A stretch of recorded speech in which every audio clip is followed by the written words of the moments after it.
జరుగుతుందంటే జరుగుతుంది. దేవుని స్తోత్రం, హల్లెలూయా. అది కాదు అంటే కాదు. నువ్వు బాగుపడతావు అంటే బాగుపడతావు. ఒక అతను అన్నాడు, ఆయన ఒక మాట అన్నాడు,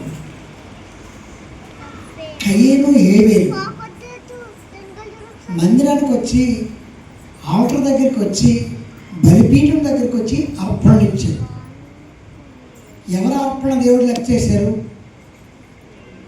చెప్పండి? కయ్యేను అర్పణ దేవుడు లెక్క చేశాడు కదా. గట్టిగా చెప్పాలి. మరి మీరు క్వశ్చన్ చేస్తున్నప్పుడు ఆన్సర్ చెప్తే నేను హ్యాపీ అవుతాను. అంటే మీరు బైబిల్ మార్చాడు. ఎవరు అర్పణ ఆయన అంగీకరించాడు? హేబేలు. గట్టిగా చెప్పాలి. తర్వాత కయ్యేను. కాబట్టి కయ్యేనుకి ఏమొచ్చింది? కోపం చేశాడు, తమ్ముడిని వేసి పారేశాడు, అంతే, చంపేశాడు. చంపడమే కాకుండా ఏమంటున్నాడు దేవుని దగ్గరికి వచ్చి, ప్రభువా నేను తప్పు అయిపోయింది, మేమిద్దరం స్నేహితులాగానే ఉండాం, బ్రదర్స్ లాగానే ఉండేవాడు, కానీ కోపంలో తప్పు ఎక్క చంపేశాను, నన్ను క్షమించండి. ఆయన క్షమించగలిగిన వాడు. దేవుని స్తోత్రం, హల్లెలూయా. కానీ అలా అనట్లేదు. ఏమంటున్నాడు? ఏడి మీ బ్రదర్ అంటే ఆయనకి ఏమో నేను కాపలాదారన్నా, ఏమో ఎక్కడ ఉన్నాడో నాకేం తెలుసు. ఇప్పుడు వరకు జాగ్రత్తగా నడుచుకుంటూ వచ్చారు కదా, స్నేహితులను మాట్లాడుకుంటూ వచ్చారు. ఎస్, మాట్లాడుకుంటూ వచ్చాం. కానీ ఇక్కడ ఏ రేషన్ వచ్చేటప్పటికి ఈ దినాల్లో చంపుకుంటాం ఎక్కువైపోయింది. వారి స్నేహితులు కాదు తెలియదు, స్నేహితుల వల్లే నటించేవారు. కాబట్టి ఈ దినాల్లో మనకు కావాల్సింది ఏంటంటే నిజమైన స్నేహితుడు కావాలి. దేవుని స్తోత్రం, హల్లెలూయా. నిజమైన స్నేహితుడు మనకు కావాలి. ఎవరు నిజమైనవా? చాలా మందికి చాలా ఫ్రెండ్స్ ఉంటారు. కొంతమందికి వాట్సాప్లో చూస్తే ఎంతమంది యొక్క ఫోన్ నెంబర్స్ ఉంటాయి. ఫోన్లో ఎన్ని ఉంటాయో నాకు తెలియదు. ఒక 500 ఫోన్ నెంబర్లు ఉంటాయా చెప్పండి. ఫోన్ వాడే వాళ్ళకి తెలుస్తుంది. 500 చాలామంది చెప్తారు నా దాన్ని 1000 ఉన్నాయని అంటారు. అంటే 1000 మంది ఫ్రెండ్స్. అందులో బెస్ట్ ఫ్రెండ్ ఎవరు? ఆలోచిస్తూ ఉంటాము. నిజమైనటువంటి స్నేహితుడు మనకు కావాలి కదా.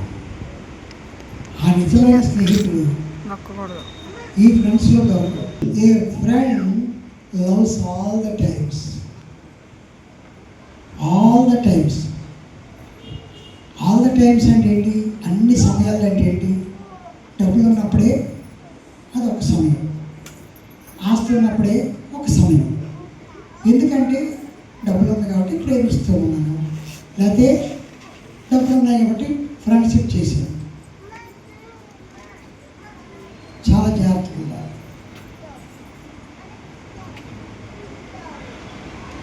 ఈ దినాల్లో ఫ్రెండ్షిప్ అంటే ఆ దినాల్లో పురుషులే ఫ్రెండ్షిప్, గర్ల్సే ఫ్రెండ్షిప్. ఇప్పుడు బాయ్స్ అండ్ గర్ల్స్ ఫ్రెండ్స్ అవుతున్నారు. దేనికి అవుతున్నారో తెలియదు. ఒక ఆయన వచ్చాడు, పాస్టర్ గారు మీ మీద కేసు బుక్ అయిందండి. ఎందుకు అన్నా? నువ్వు చర్చిలో పెళ్ళి అయిందన్నారు. ఎందుకు ఎలాగైంది అని. ఒక అతనికి వారి తల్లిదండ్రులు వచ్చారు, మీ తల్లిదండ్రులు వచ్చారు, పాస్టర్ గారు వేరే పాస్టర్ గారు పెళ్లి చేసేసారు. ఆ పెళ్లిలో వచ్చిన తల్లిదండ్రులు దొంగలే, ఈయన తల్లిదండ్రులు దొంగలే. ఎందుకే పెళ్లి కొడుకు ఎవరో తెలుసా? ఆల్రెడీ ఆయనకి ఫ్యామిలీ ఉంది, ఈ అమ్మాయిని ప్రేమించి పెళ్లి చేసుకున్నాను. ఎందుకు చేసుకున్నావు అంటే ఆమెకు ఆస్తి ఉంది కాబట్టి ప్రేమించి పెళ్లి చేసుకున్నాను. ఆస్తిని కొట్టేయలేదు, జైల్లో ఉంటూ ఉన్నాడు. కాబట్టి మోసం చాలా జాగ్రత్త. Be careful. Even girls and boys. లేకపోతే నీ స్నేహితుల పట్ల చాలా జాగ్రత్తగా ఉండాలి.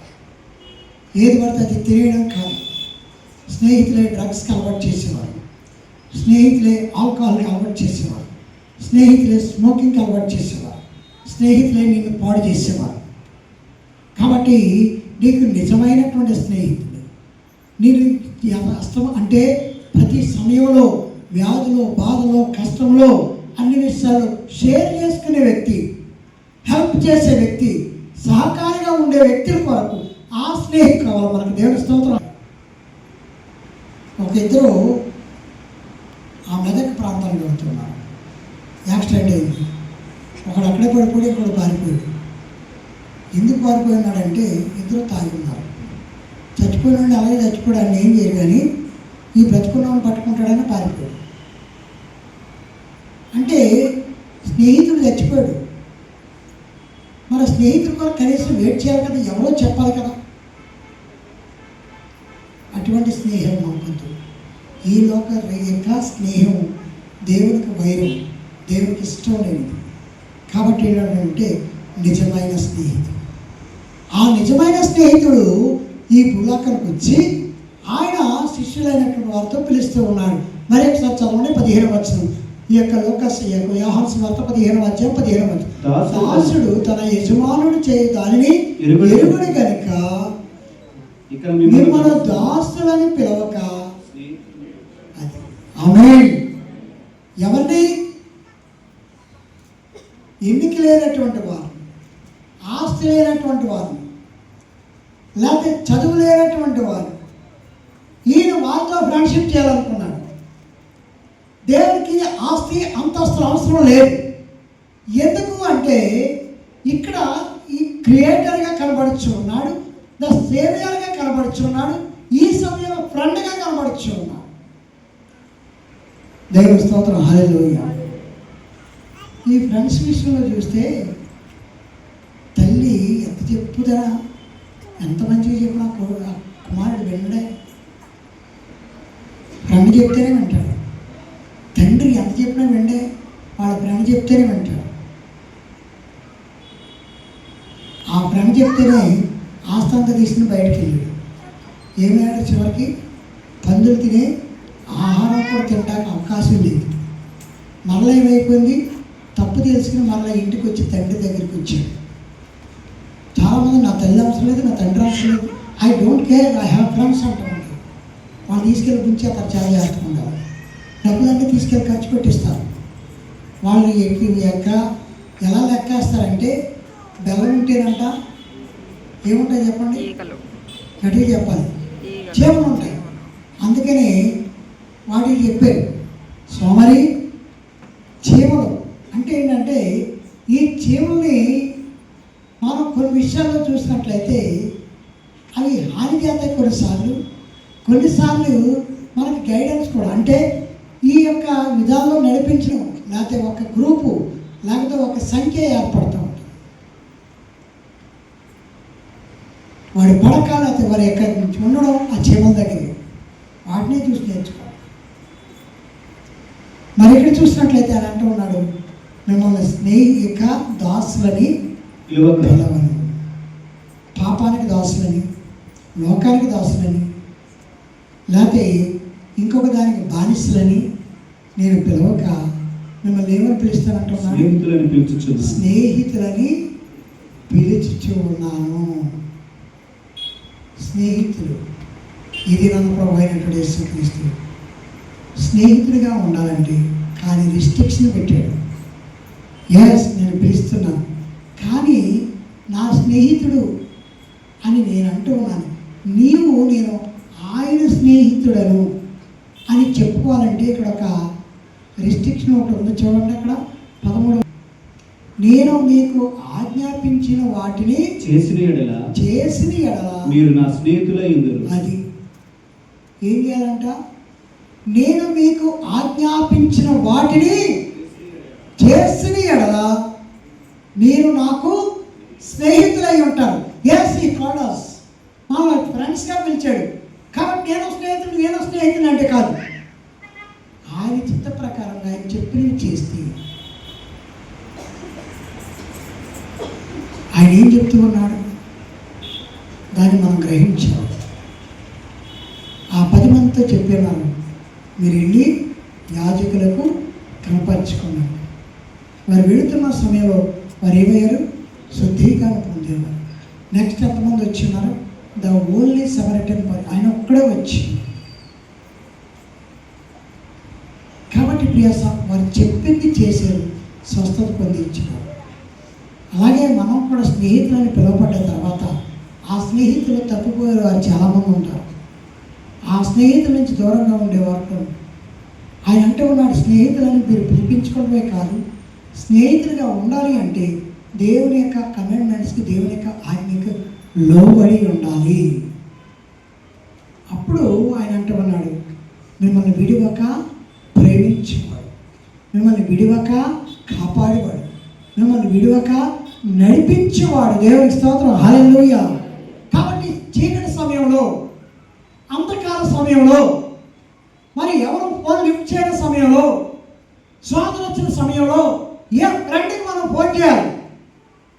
వెంటనే 5015కి ఫోన్ చేయాలి. 5015 అంటే ఏంటి?